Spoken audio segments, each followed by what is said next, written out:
Za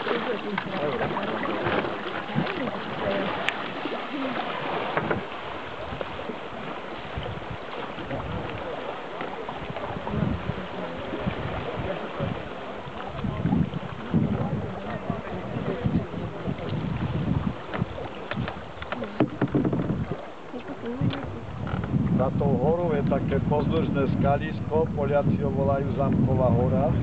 V 1241 roku, keď Tatári Mongoli pustošili Európu, tak tam Poliaci postavili taký skrytý zamoček, takú pevnosť malú. Skrývala sa tam poľská kňažná Kinga, utekala z kláštora zo starého Šonta. Musíš mať istotu, že je vonku, hej, že tam čibrikuje. Musíš mať istotu, že je vonku. Je to lepšie, lebo máš potom viacej miesta. Proste, keď ho máš nízko, tak ti zostáva nejakých 20 cm na záber. Hej, keď ho máš vysoko, máš pol metra.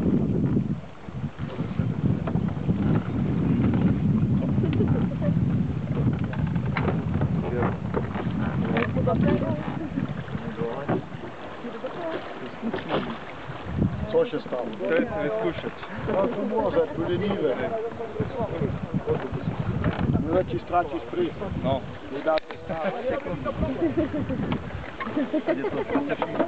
Na si sadne, keď máme posílu. Tu sa volá lenivé, keď sa pod orlom tie dreva rozbili, tu si zbijali, dávali do kopy. Lenivá voda.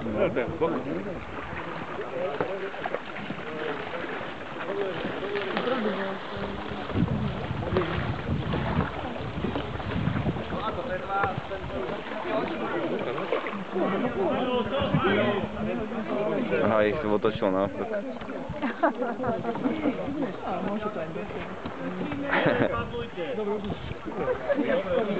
Kurde, no to levá práve.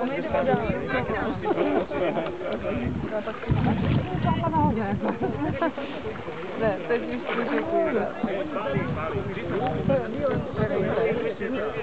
Když jsem plavala na kánoji, tak jsem taky nejdřív dělala vrtové.